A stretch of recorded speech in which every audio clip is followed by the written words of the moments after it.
Hi guys, today we will talk about how to fix or how to solve the problem of queue on the application of NFL with good settings. In this page, we go to apps, default apps, app settings.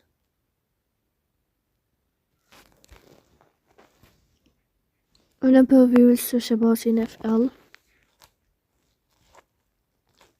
Here in this page of app info, we click on first stop and you can click OK.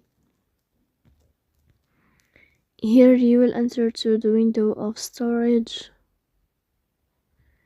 Then we click on clear cache. In the end, you can turn off your phone and you can wait a moment to restart your phone again to fix that problem. So please don't forget to support us by like and subscribe.